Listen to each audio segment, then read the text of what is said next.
47페이지 보시면 이제 분계라고 있습니다.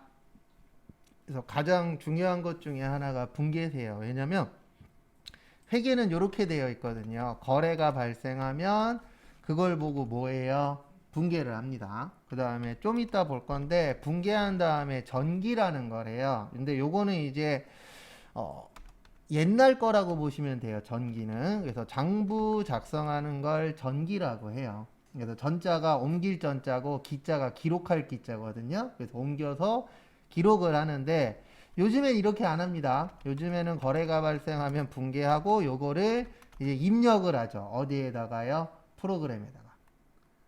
그래서 과거에 장부 쓸 때는 손으로 쓰다 보니까 빨라요, 느려요? 느리죠. 근데 요즘에는 다 컴퓨터가 입력만 하면은 장부를 자동으로 만들어주기 때문에 가면 갈수록 사람의 손길은 많이 필요가 없어지고 있는 실정입니다. 그리고 프로그램 진짜 잘 만들어요, 한국 사람들이.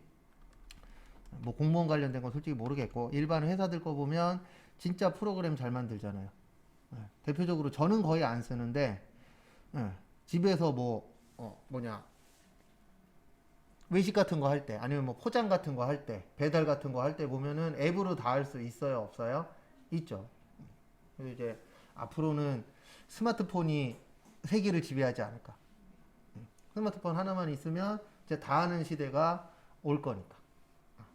그리고 이건 제 개인적인 생각인데 앞으로는 아침 배달하는 곳들도 늘어날 것 같아요. 혼자 사시는 분들이 많으니까. 아니면 아침에 여는 식당, 아침 먹을 사람들이 이렇게 해서 그런 부분들도 좀 늘어나지 않을까. 그다음에 뭐 분계의 법칙이니 뭐니 있는데 결론은 그냥 차변 대변에 맞춰서 뭐 하란 얘기예요? 적으란 얘기입니다. 그래서 뭐 그 부분은 그렇게 크게 중요하지 않고요. 그다음에 49페이지. 좀 전에 설명드린 전기. 근데 요즘엔 전기 해요, 안 해요? 안 해요. 근데 있기는 있습니다, 아직도. 그래서 작년엔가 재작년에 저한테 배우신 분이 연락이 왔어요. 뭐라고 연락 왔냐면 취업을 했는데 취업한 데가 100% 장부 쓴대요. 네. 아직도 있긴 있어요. 근데 그게 왜 그러냐면 기존에 있던 분이 프로그램을 못 다루시는 거죠. 왜냐면 되게 오래되신 분이니까. 그리고 그분들은 프로그램이 편해요, 장부가 편해요? 장부가 편해요. 근데 문제는 뭐냐면 그분이 프로그램으로 안 바꿔놓으면 다음 사람이 들어갈 수 있는 사람이 거의 없어요. 왜냐면 요즘엔 장부 쓰는 데가 거의 없으니까. 1%? 아니, 1%도 많고 0.001% 정도 될까 말까거든요. 장부만 쓰는 데는. 그러니까 장부하고 프로그램하고 혼용하는 데는 있을 수 있는데 오로지 장부만 쓰는데 찾기가 진짜 힘들어요. 지금은. 왜냐면 기본적으로 엑셀을 쓰든가 아니면 회계 프로그램을 쓰든가 이런 것들이 많지. 근데 100% 장부라 그러더라고요. 저보고 어디 가서 배울 수 있냐고. 가르쳐 주는 데 있어요, 없어요? 없어요. 그분한테 배워야 돼요. 실질적으로. 뭐 어떻게든 찾으면 옛날 자료라든가 이런 거 찾아서 배울 수는 있겠지만 실질적으로 장부만 가르쳐 드립니다라고 하는 데들은 거의 없어요. 아마 찾으면 있긴 있을 거예요. 과외 같은 거 하시는 분들 중에 거의 없다라고 보는 게 맞죠. 그래서 전기 그러면은 이제 옮길 전자에다 기록할 기자 써서 옮겨 적는다라는 뜻인데 요즘엔 거의 안 합니다. 그 다음에 여기부터가 이제 조금 중요한 게 나와요. 54페이지.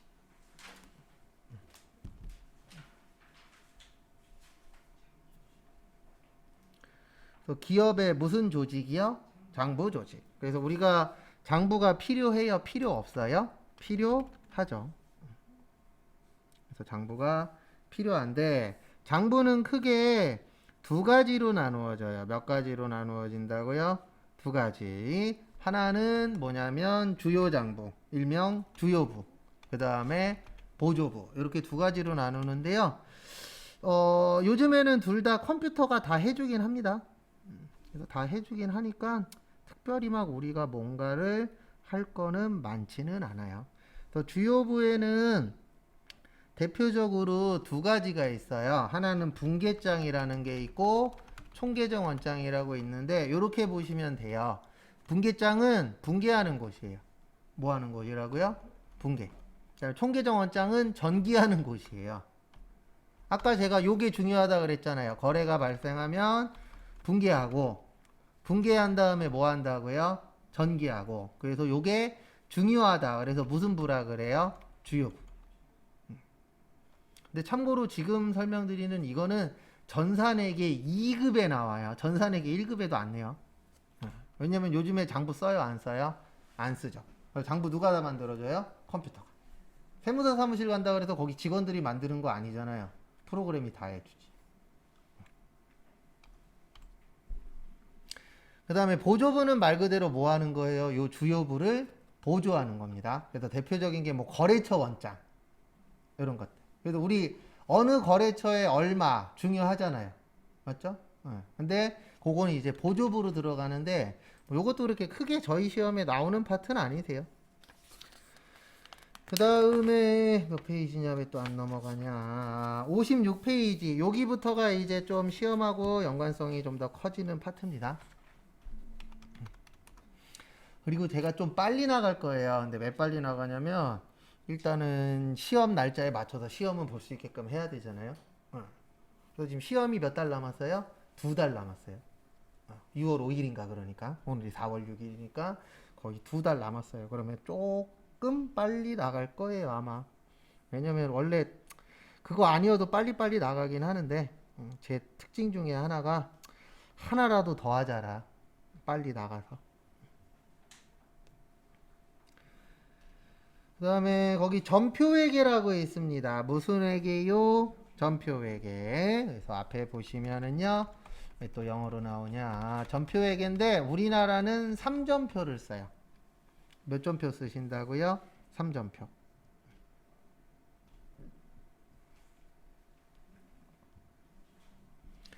3점표의 뜻이 몇 가지란 뜻이죠? 세 가지란 뜻이에요. 몇 가지요? 세 가지. 그래서 세 가지로 나누어집니다. 그래서 세 가지로 나누어지는데 하나는 돈 나간다 그래서 출금전표라 그래요. 그 다음에 돈 들어온다 그래서 입금전표. 요거는 실기할 때 연관이 있어요. 프로그램에 넣을 때. 그 다음에 대체전표. 요렇게 세 가지 쓴다 그래서 몇 점표라 그래요? 3점표라고 합니다. 그래서 출금전표는 출금의 뜻이 뭐죠? 예, 뭐가 나가는 거예요? 돈 나가는 거. 그래서 돈이 나갈 때. 그래서 대변에 현금 있을 때. 우리 나가면 어저께 제가 대변이라고 잠깐 설명드렸었죠. 그래서 나가면 어느 변이라고요? 대변.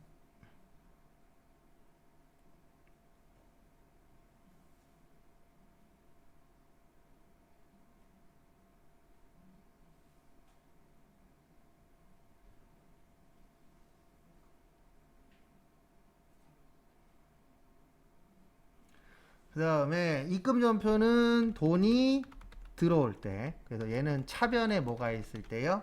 현금이 있을 때.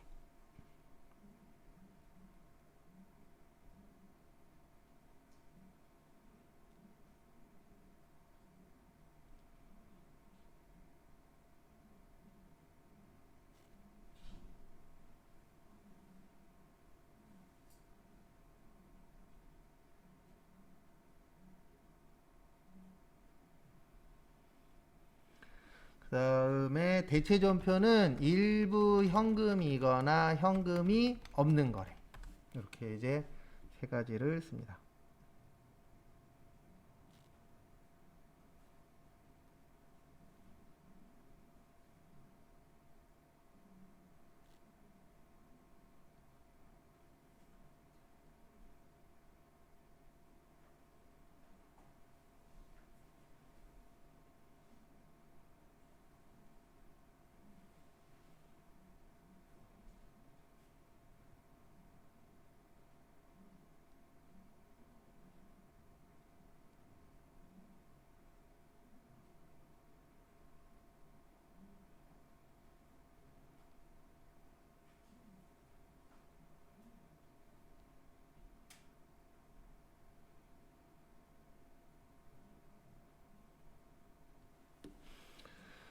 그래서 설명을 조금씩 더 드리면은요. 그냥 입금은 뭐 들어오는 거예요?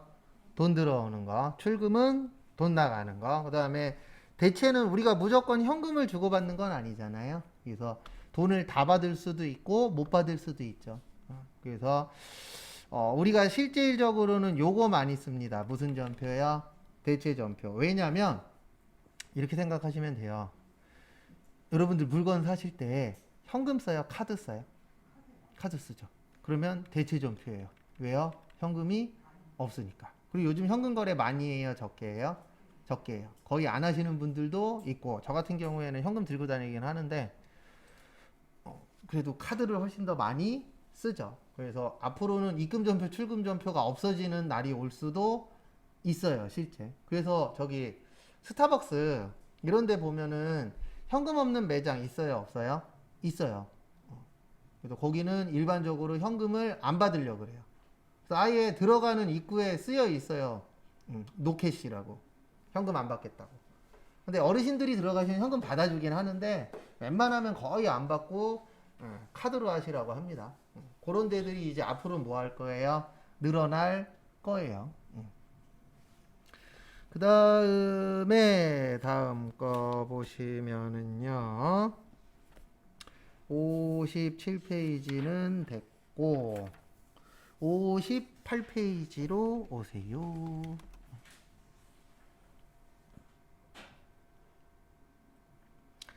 58페이지 보시면은 시산표라고 있습니다. 무슨 표라고 있어요? 시산표. 시자가 보일 시자예요. 그래서 시간이 보이는 표다. 그래서 계산이 보이는 표다. 그래서 무슨 표라 그래요? 시산표라고 하는데, 거기 밑에 보시면 시산표는 세 가지가 있어요. 합계 시산표, 잔액 시산표, 합계 잔액 시산표. 이렇게 몇 가지가 있어요? 세 가지.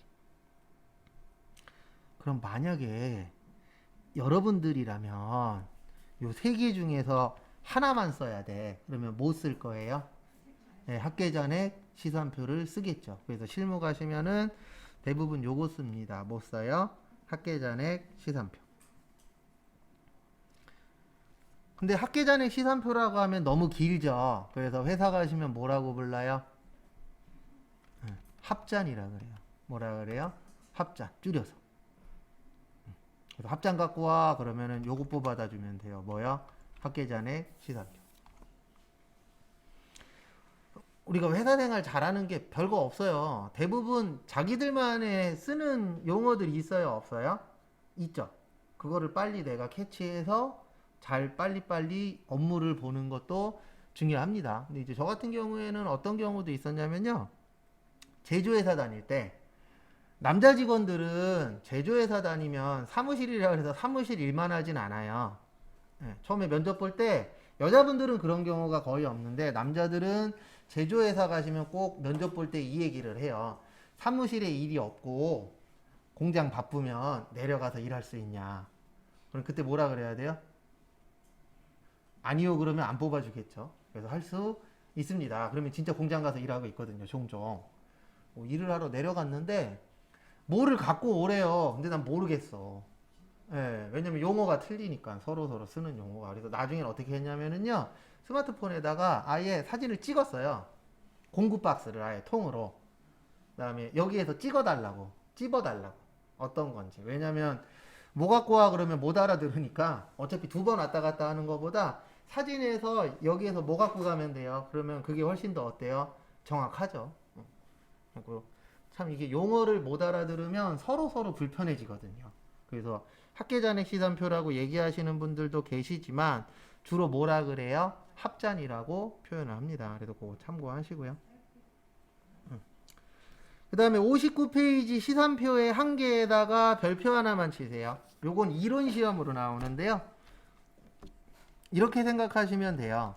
시산표의 한 개 옆에다가 차변은 대변이라고 쓰세요. 계속 똑같은 거예요. 반복적인 거예요.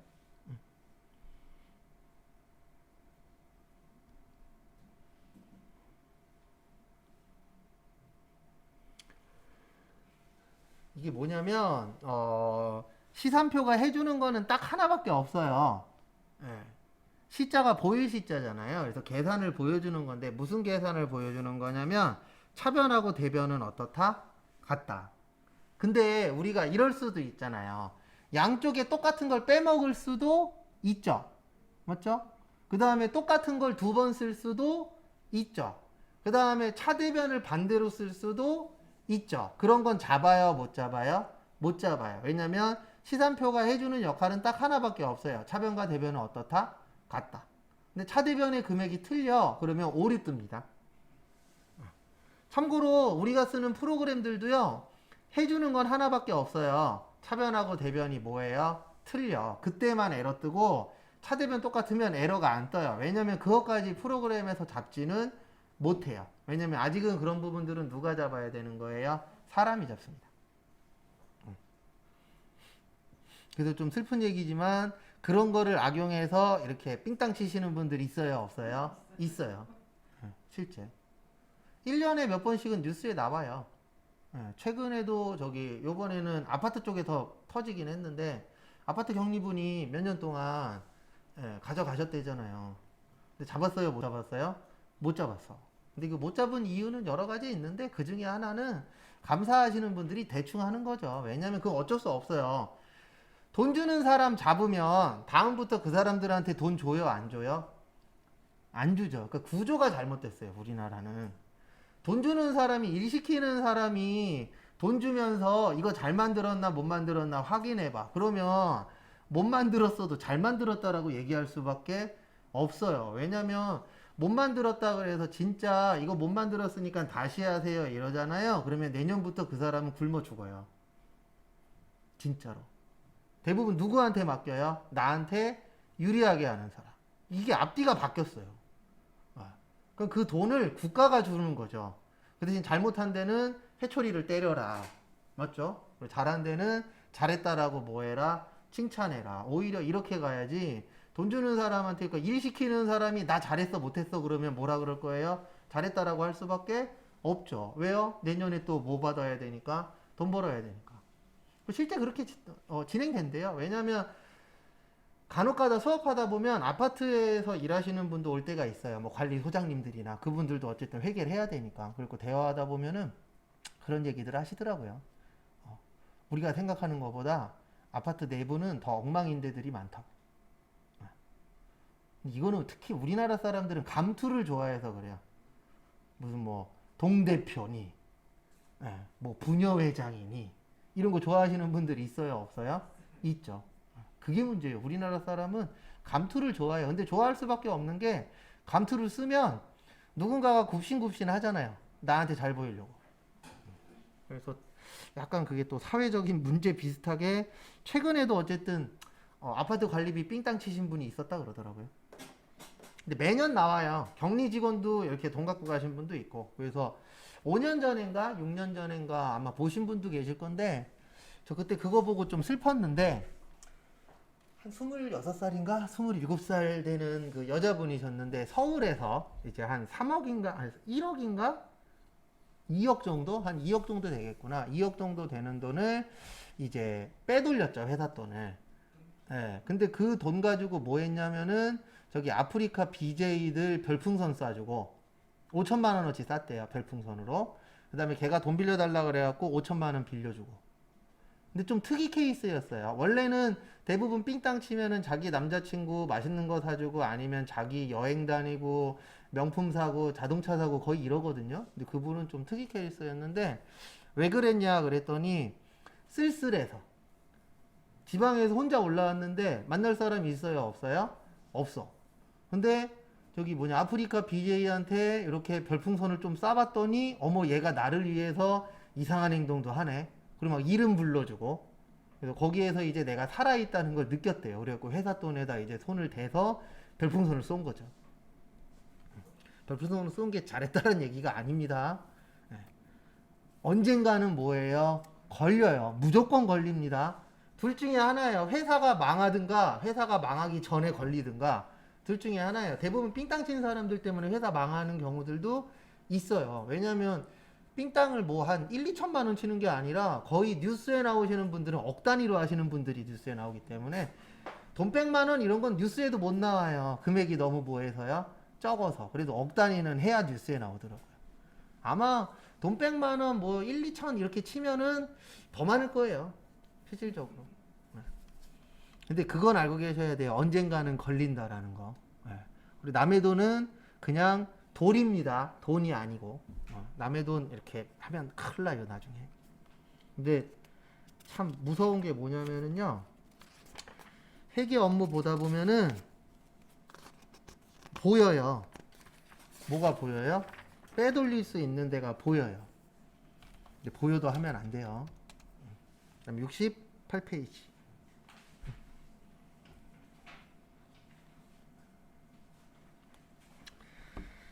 기업 결산의 이해라고 있으신데요. 거기에다가 이렇게 써주세요. 12월 31일.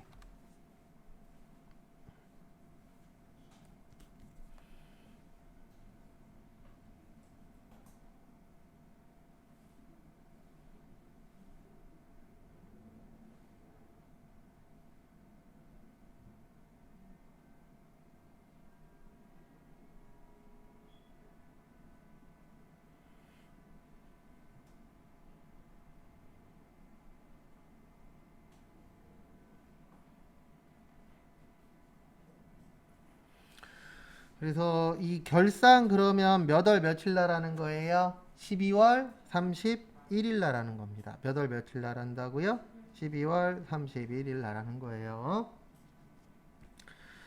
그다음에 거기 보시면 뭐 결산에 뭐 예비 절차니 본 절차니 나오는데 요건 이제 앞으로 할 거고요. 거기 69페이지 보시면 결산 정리분계라고 있으실 거예요. 무슨 분계요? 결산 정리분계. 이게 어렵습니다. 참고로 전산회계 1급에서는 세 문제 나오고요. 세문항. 그 다음에 전산세무 2급에서는 5문항 나와요.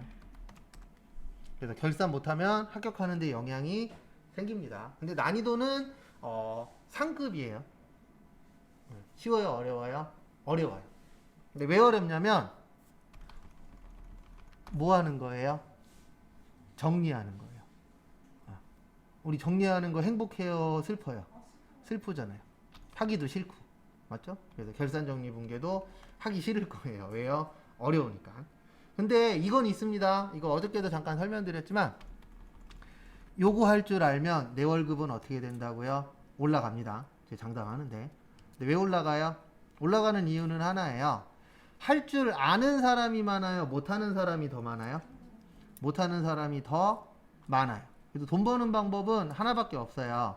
다수로 가요? 소수로 가요? 소수로 가면은 돈 많이 벌 수 있어요. 만약에 우리나라에서 나 혼자만 할 수 있어. 그럼 떼돈 버는 거예요. 맞죠? 왜요? 할 수 있는 사람이 나밖에 없으니까. 아니면 우리나라에서 할 수 있는 사람이 뭐 1000명도 안 돼. 그러면 돈 버는 겁니다. 그래서 요즘에 이런 거에 속으시면 안 되는데 TV에서 최근에 가장 많이 나온 얘기 중에 하나가 IT 쪽으로 취업하면 뭐 네이버 그다음에 뭐 쿠팡 뭐 이런 데에서 뭐 1억을 주고 스카웃을 하는 그런 얘기들 뉴스에 많이 나왔었거든요. 거기에서 말하는 그 정도 급이 되려면은요. 그 동네에서 날아다녀야 돼요. 근데 이제 사람들은 잘못 이해해서 야, IT만 배우면 1억을 받을 수 있나 봐. 네, 그거는 완전히 잘못 이해를 하신 겁니다. 근데 그렇게 이해하고 지금 IT 준비하시는 분들 많을 거예요. 저도 이제 IT 회사에서 총무직 한 적이 있었는데 되게 힘들어요. 특히 우리나라 구조가 좀 잘못되어 있어서 우리나라 구조가 대부분 어떻게 되어 있냐면 회사에서 프로젝트를 주거든요. 프로그래머들한테. 근데 원래 1년은 걸릴 거야. 근데 우리나라는 6개월 만에 하라 그래요. 그래서 우리가 생각하는 것보다 힘들어요. 그리고 이거는 이제 실제 하셨던 분한테 들은 얘기인데 40대 초반 때까지 관리직으로 못 올라가면 힘들대요. 왜냐면 내가 언제까지 프로그래밍만 짤 수는 없잖아요. 프로그래머로 활동할 수는 없거든요. 왜냐면 이것도 이제 밑에서 치고 올라오는 애들도 있고 나는 나이도 먹었으니까 위에서 뭐라고 하면 듣기도 싫고 그래서 40대 초반까지 관리직으로 못 올라가면 뭐 다 그런 건 아니지만 일반적으로 회사에서 도태된다 그래야 되나 쫓겨난다 그래야 되나 그런 부분들이 생긴다 그러더라고요. 그래서 아마 지금 분명히 있을 거예요. 큰 꿈을 갖고 나는 1억을 받을 거야 라고 생각하면서 공부하시는 분들. 근데 소수예요. 거기에서 얘기하는 거. 그래서 잘못 알고 준비하시는 분들 분명히 있습니다. 제가 본 결과는 그거보다 많이 뭐예요? 열악해요. 그래서 그런 거 인터넷 뉴스에 올라왔을 때 밑에 댓글 눌러보세요. 제 취미 중에 하나가 댓글 보기거든요. 그럼 그 댓글에 진짜 적나라하게 쓰신 분 있어요. 저거 믿지 말아라. 네, 저렇게 가는 사람은 얼마 안 된다. 그리고 저렇게 가려면 진짜 그 동네에서 잘한다고 뭐가 나야 돼요? 소문이 나야 갈까 말까거든요. 설마 1억이란 돈을 회사가 어떤 곳인데 그냥 주겠어요. 능력이 그만큼 되고 그만큼 뭐 할 거니까 부려먹을 거니까 1억을 주는 거지. 공짜는 있어요, 없어요? 없어요. 그 다음에 나머지는 보실 거 없어요. 나머지는 추후에 다 볼 겁니다. 그래서 결상 그러면 몇 월 며칠이라고요? 12월 31일. 그리고 지금부터가 이제 진짜 본 게임이에요. 82페이지.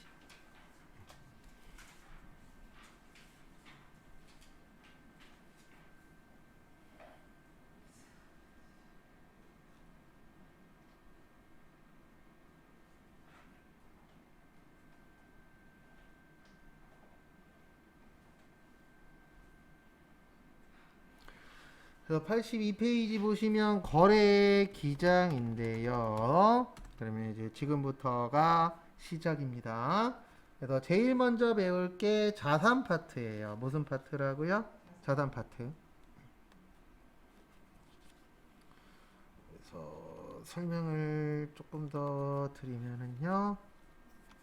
자산은 크게 아까 제가 유동하고 뭘로 나누어진다 그랬죠?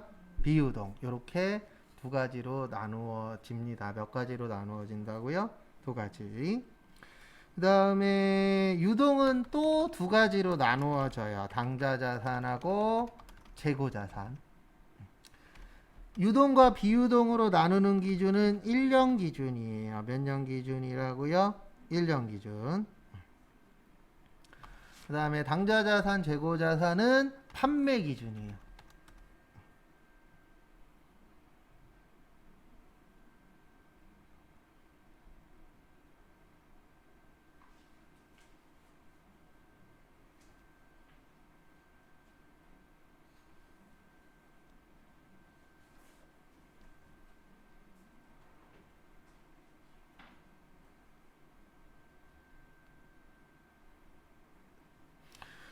그래서 판매 기준인데 그러면 둘 중에 하나는 파는 거겠죠. 그러면 당좌가 파는 걸까요? 아니면 재고가 파는 걸까요? 어차피 둘 중에 몇 개예요? 하나예요. 뭐가 파는 거예요? 재고가 파는 거예요. 그래서 우리 회사 가시면 재고 파악하죠. 맞죠? 그 재고 파악이 뭐 하는 거냐면 팔 거 얼마나 남았느냐 그거 확인하는 게 일반적으로 무슨 파악한다 그래요? 재고 파악한다라고 합니다. 그래서 재고 자산이 뭐와 관련된 거예요? 판매. 하나씩 다 볼 거예요. 앞으로 계속.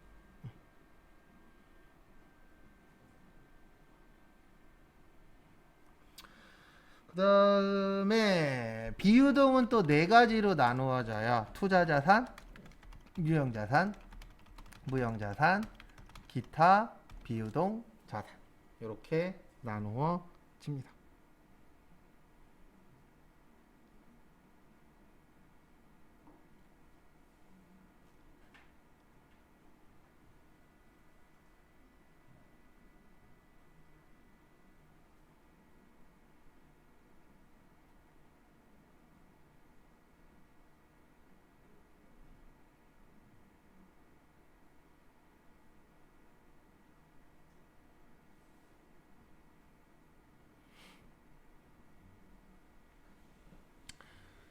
그 다음에 투자자산은 뭐 하려고 갖고 있는 거예요? 말 그대로 뭐 하려고요? 투자하려고. 유형은요? 유자가 무슨 유자? 있을 유자. 그래서 형태가 있다. 무형은요? 형태가 없다. 우리 형태가 없어도 돈 벌 수 있어요. 가장 대표적인 게 뭐냐면 저작권. 작사작곡료 받아요, 안 받아요?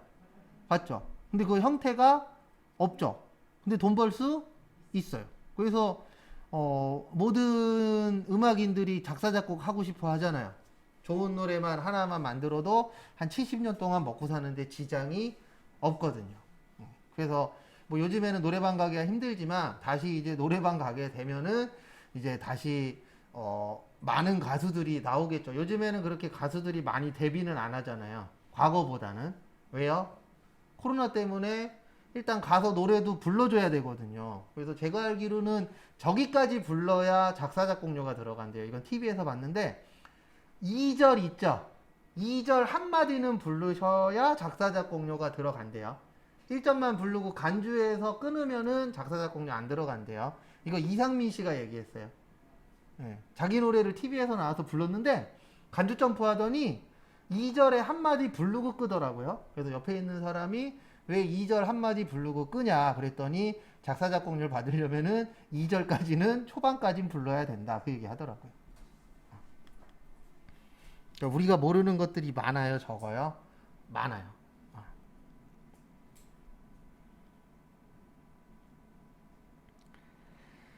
그 다음에 또 다음 거 보도록 하겠습니다.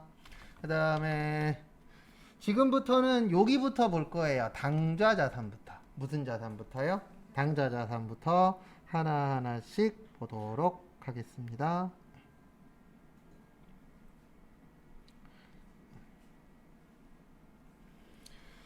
그래서 제일 먼저 보실 게 우리가 좋아하는 돈 관련된 거예요. 현금.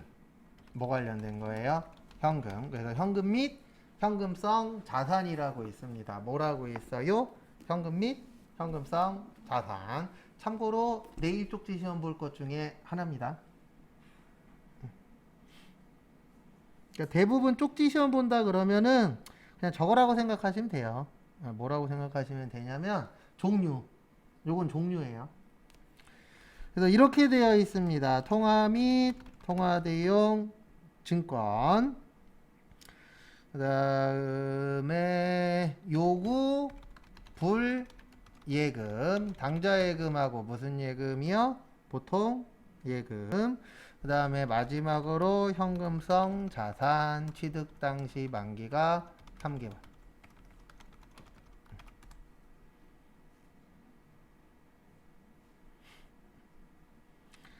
아니면 아까 나눠드린 거에 있어요. 아까 그 외우시라고 나눠드린 거에 내용이 있긴 있습니다.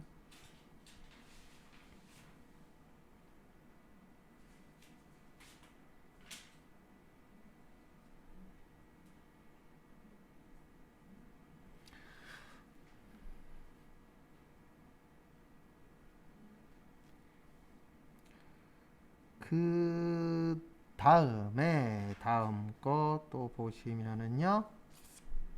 하나씩 설명을 드릴 거예요. 그래서 첫 번째로 뭐요? 통화.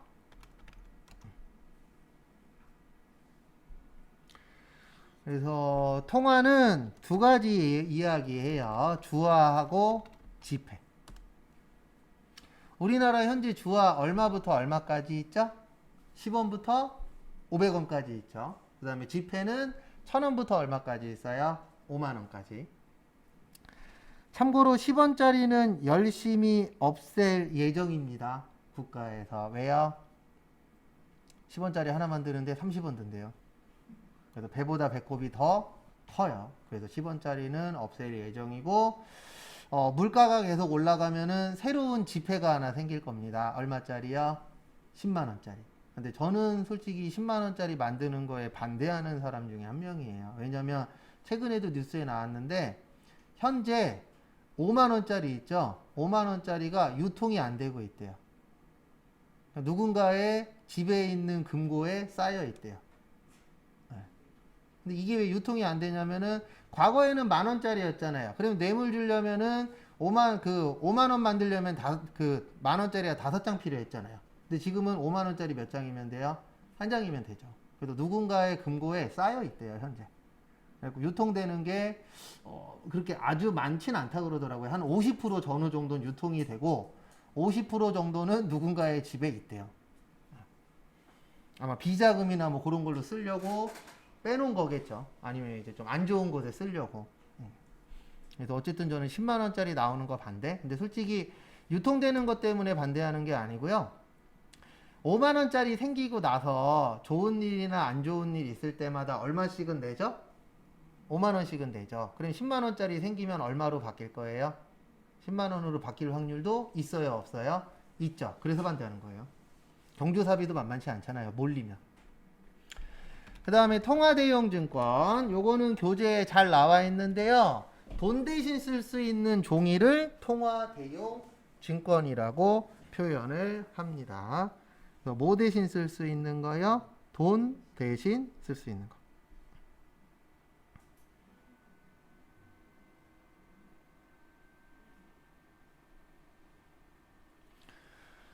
그래서 대표적인 게 거기에도 잘 나와 있는데 수표.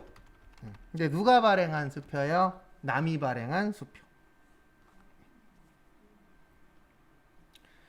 그 다음에 자기압 수표. 자기압 수표는 누가 발행할까요? 자기압 수표가 10만 원짜리 얘기하는 거거든요. 대표적으로. 이거 누가 발행해요? 은행에서 발행해요.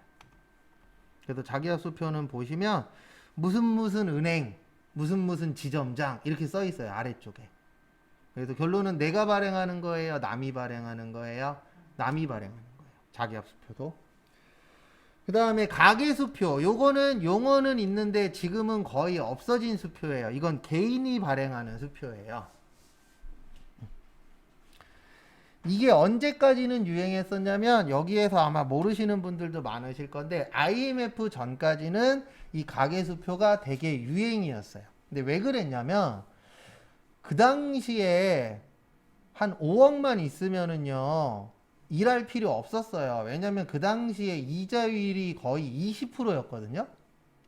그러면 5억에 20%면 1억이에요. 거진. 세금 떼도 아무리 많이 떼도 한 6, 7천은 남아요. 그러면 6천만 원, 7천만 원이면 1년 사는데 문제가 없었죠. 맞죠? 그러던 시절이 있었어요. 근데 문제는 뭐냐면 IMF라는 게 터지고 나서 화폐의 가치가 많이 줄었죠. 지금은 이자율 2%도 안 돼요. 그러면 넉넉 잡고 2%라고 치면 5억에 2%면 얼마예요? 1,000만 원이에요.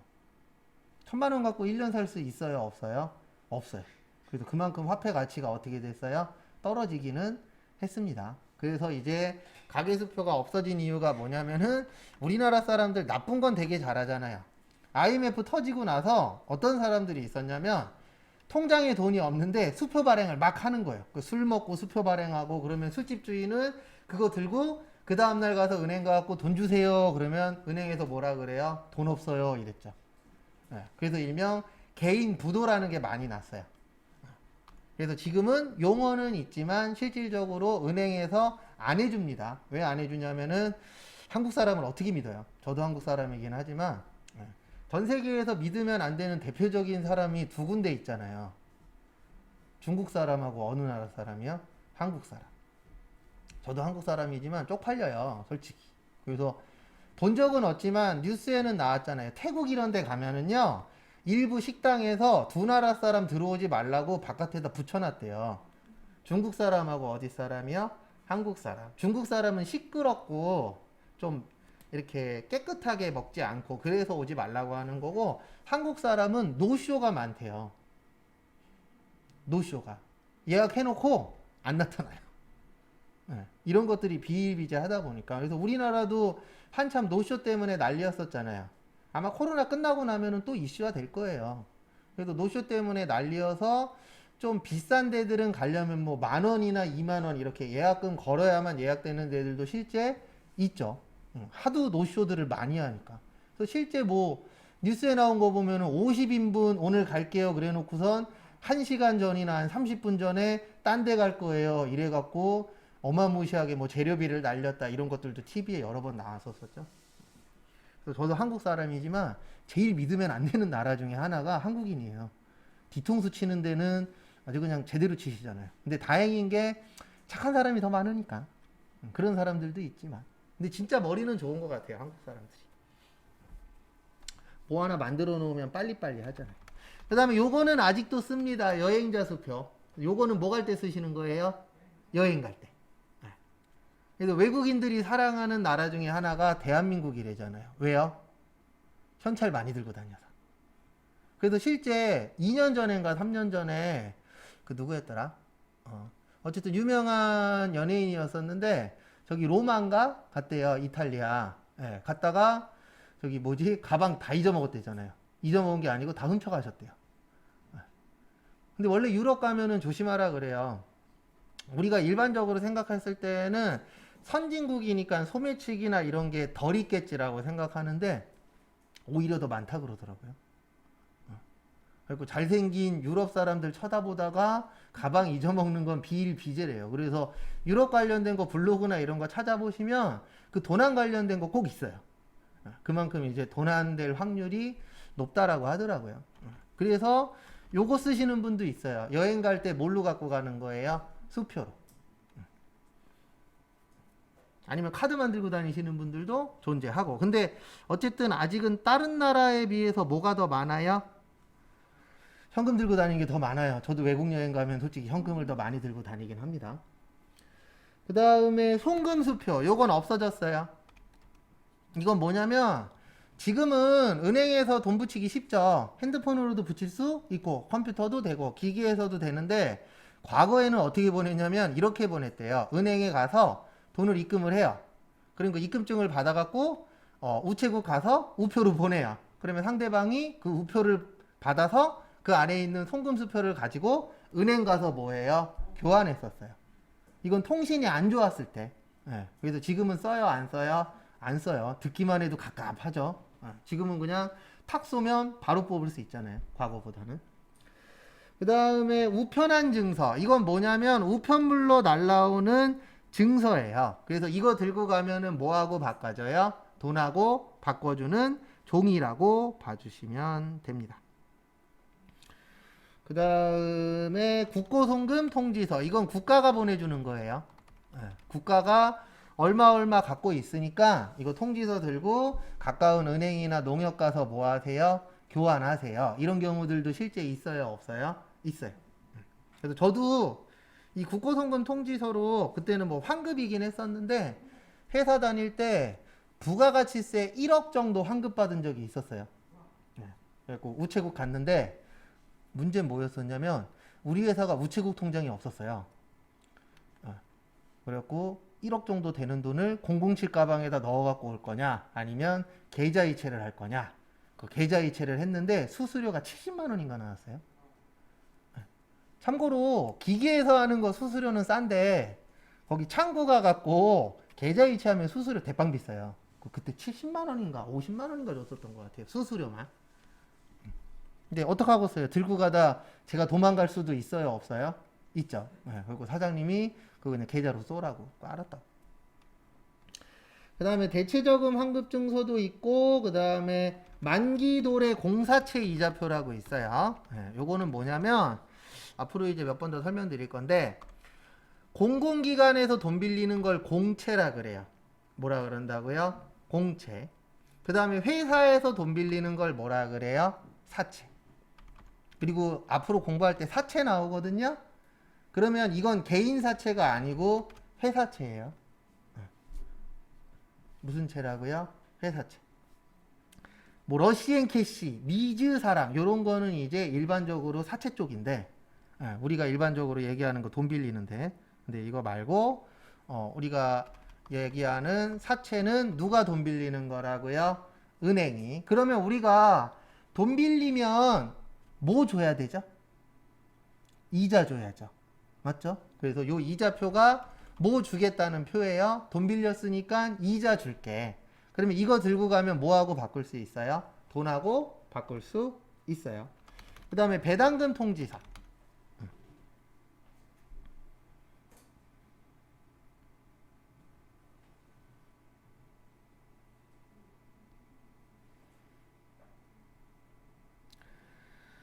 그래서 보시면 이게 이제 무슨 뜻이냐면 우리가 배당금 통지서는 요것과 관련된 거예요. 주식. 뭐와 관련된 거예요? 주식. 우리 주식 하시는 분들 있어요? 없어요? 있어요. 여기엔 없겠지만 저도 안 해요. 네. 그래서 주식 실제 하시는 분들 있어요? 없어요? 있어요. 그럼 주식을 하게 되면은 배당금이라는 걸 줍니다. 그래서 올해 연초에 삼성전자 주식이 가격이 많이 올랐었어요. 근데 그 이유 중에 하나가 뭐 아시는 분들은 아시고 모르시는 분들은 모르실 건데 삼성전자 그 이재용 회장이 상속받았잖아요. 상속세를 내야 되는데 낼 돈이 있어요, 없어요? 없어요. 그러니까 다들 어떻게 예측을 했냐면 배당을 평소보다 어떻게 줄 거야? 많이 줄 거야. 그래서 삼성전자 주식이 올랐어요. 그리고 실제 예전에 비해서 많이도 줬고 배당금 자체를. 그래서 주식 사게 되면은 뭐 받으실 수 있어요? 배당금을 받을 수가 있습니다. 그러면 결론은 여기에 있는 것들은 다 종이에요. 뭐라고요? 종이. 근데 이 종이를 들고 가면 뭐처럼 쓸 수 있어요? 돈처럼. 그래서 여기 보시면 돈 대신 쓸 수 있는 종이다. 그래서 뭐라 그래요? 통화 대용 증권. 심심하시면 한 번씩 읽어보세요. 거기 교재에 있는 거. 꼭 안 읽어봐도 크게 지장은 없습니다. 그 다음에 요구불 예금이라고 있어요. 무슨 예금이요? 요구불 예금. 우리가 공부할 때는 이제 당좌 예금하고 보통 예금이 있는데요. 요구불 예금의 뜻은 입출금이 자유로운 예금이에요.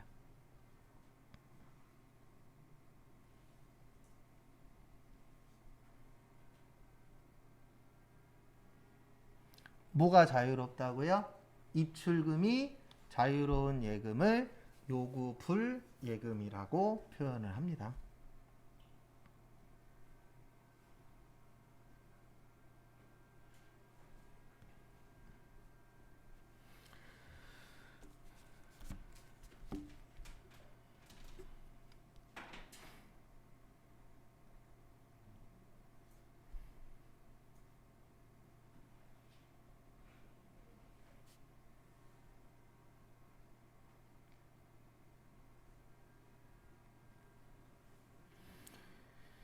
그래서 앞에 보시면은요, 우리 당좌 예금이라는 게 뭐 하기 위한 예금이라 그랬죠?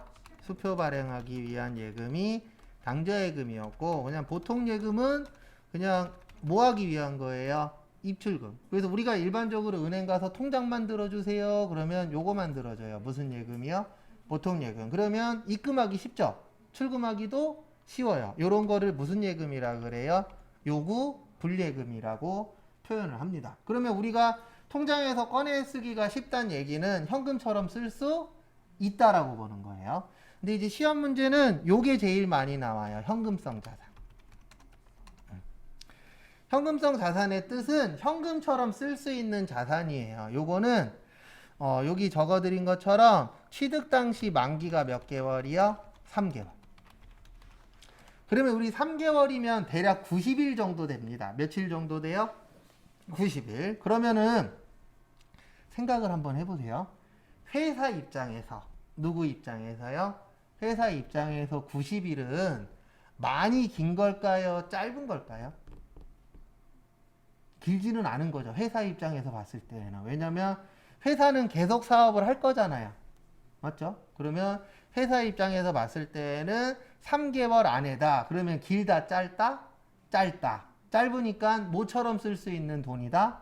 현금처럼 쓸 수 있는 돈이다. 그래서 말은 안 되지만 뭐 이런 경우에요. 만약에 적금을 들었는데 2달짜리 들었어요. 몇 달짜리요? 2달. 그러면 2달 후에 이 돈은 쓸 수 있어요? 없어요? 있죠. 그러면 요거는 현금처럼 쓸 수 있구나 라고 보는 거예요. 그래서 회계에서는 몇 개월로 보는 거예요? 3개월. 그래서 내가 오늘 가입해서 3개월 안에 뺐을 수 있어. 그러면 요거는 현금처럼 쓸 수 있는 거네. 그래서 무슨 성 자산이라 그래요? 현금성 자산. 잠깐 쉬었다가 4시 5분에 다음 것도 보도록 하겠습니다.